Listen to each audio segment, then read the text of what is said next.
I really enjoy having a 3D printer in the shop because I can go from an idea to be able to print the exact product that I want in just a very short period of time. And that's what I did with this little parts tray.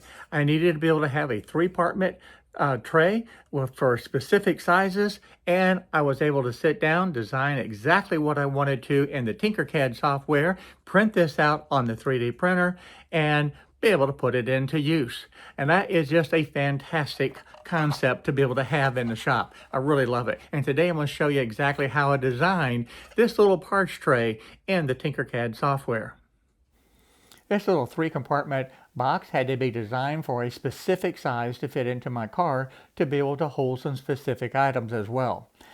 By being able to have the 3D printer with the Tinkercad software, I was able to design exactly what I wanted to be able to fit into this compartment in the car. In the Tinkercad software, this is the little three-compartment box that I had designed. Now I have this with the rounded radius on the outside edge of the box. I also have a specific size that I needed to be able to fit into the compartment on the car. So let's get started. I'm going to take this box and slide it out of the way, and I'm going to start with this cube right here, and we're going to bring it over into the work plane. The first step is to be able to get the basic size of the box that we need, and this is going to be on the x-axis 163 millimeters by 85 millimeters on the y-axis, and it's going to be 45 millimeters on the z-axis. And you can see right now I'm a little bit high. I actually typed in 85 millimeters for the height, and you can see that's way too high. No big deal. We can just click on these little handles again right there for an example, and I can change that to the 45 millimeters to give me the correct height. So that's the basic shape of the box right there. Now I don't want these sharp square corners. I actually want this to have a nice radius corner. And the way to be able to do that is come over here to these shapes. And I actually had created this shape right here in a previous video. Now this little radius corner is actually set up as a solid item, and we need this to be a hole in essence. So now I've clicked that little box. This is now going to be the negative, or the hole as it says in Tinkercad. Click the alignment tool, and I'm going to align it right to that front corner. Highlight both of the objects, group it together, and there you go. You've got your radius. It's just that simple, and it will give you the perfect radius. Now this little radius I had actually designed as a 6 millimeter radius. Of course, you can design any size that you want to be able to fit whatever project that you're working on. The only thing I need to do now is just take this same tool, and I'm just going to rotate this around, and you can see some little arrows right there that I can actually rotate this on. I can rotate this 90 degrees and repeat the same thing. Now I can do it with the little arrow, or I could type it in. Either way works just fine.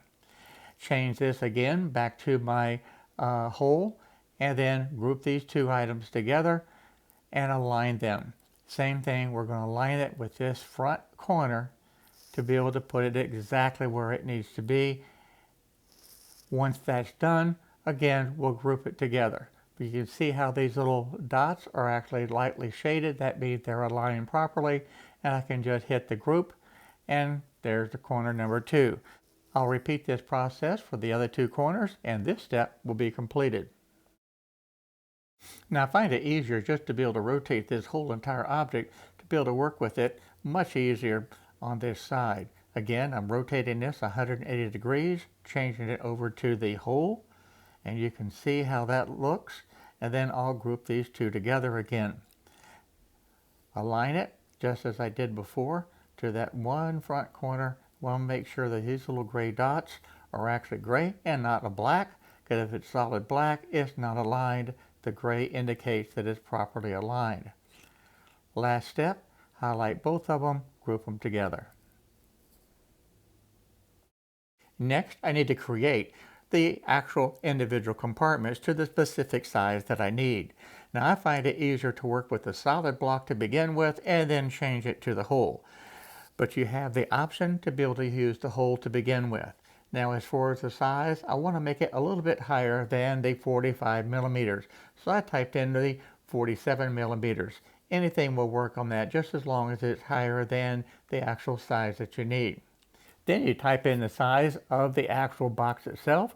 In this case, it's going to be 81 millimeters by the 31 millimeters. Why do I use that measurement? Well, I'm going to have a wall thickness of 2 millimeters on this outside, and that's going to be very important. So I started off with the 85 millimeters, so that's the reason it went down to the 81 millimeters.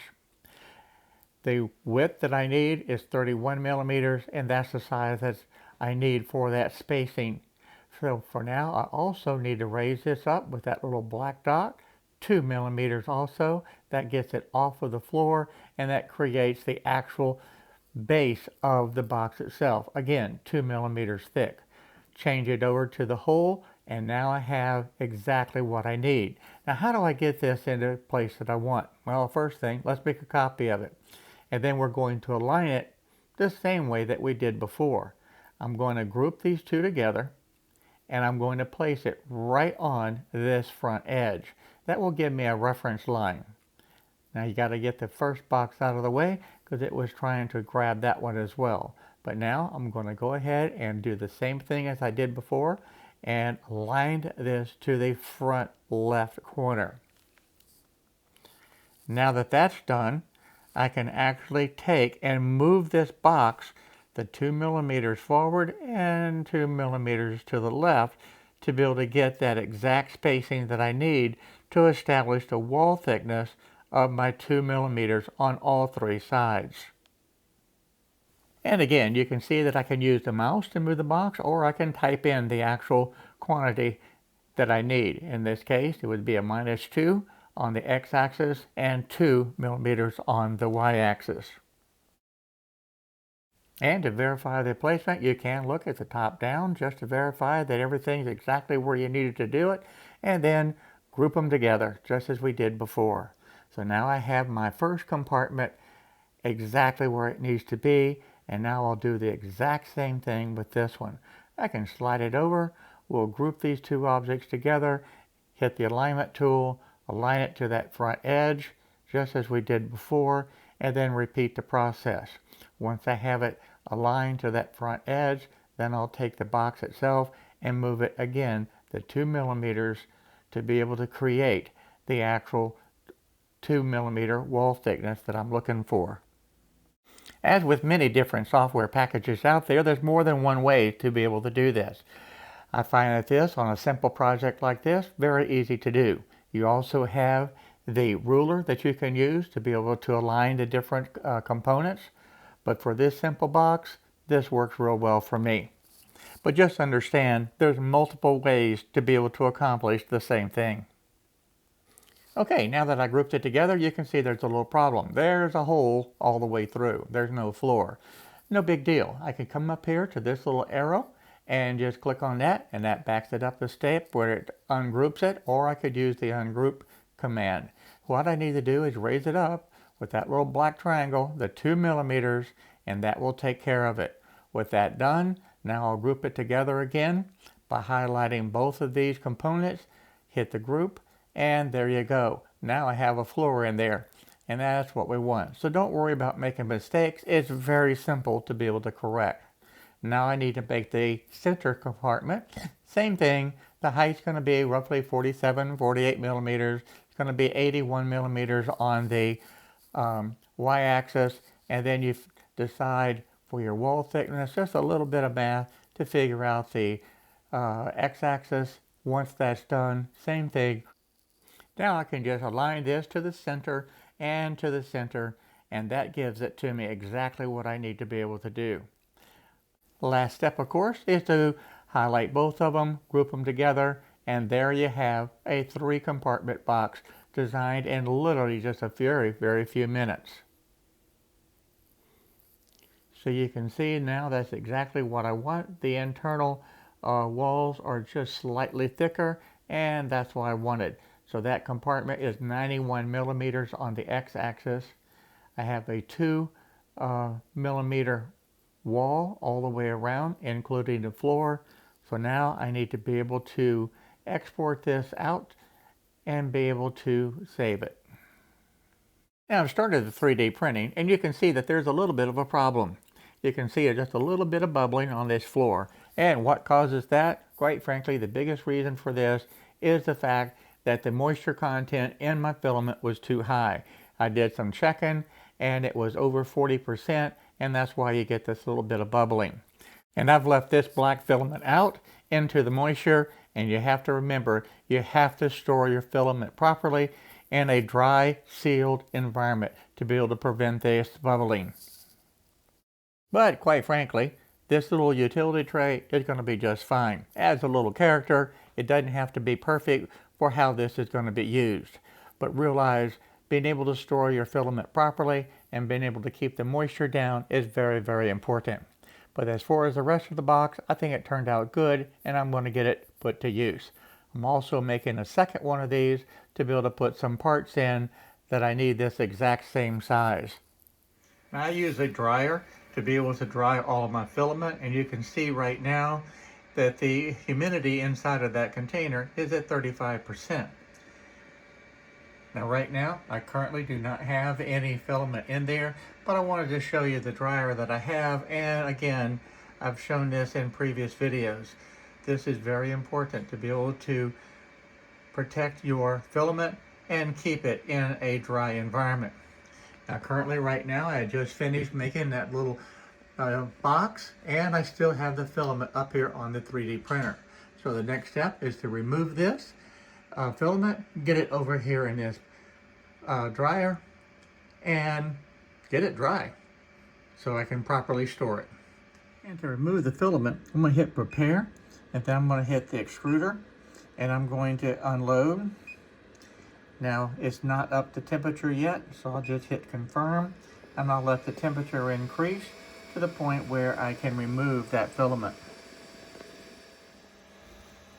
Now while that's heating up, I'm going to go ahead and cut this right here, and I'll pull this out.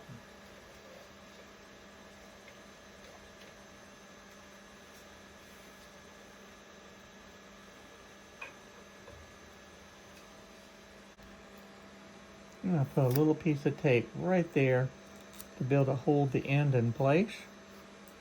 Now there's not a whole lot of filament left, but I'm going to put this into the dryer and let this dry, and then I'll seal it.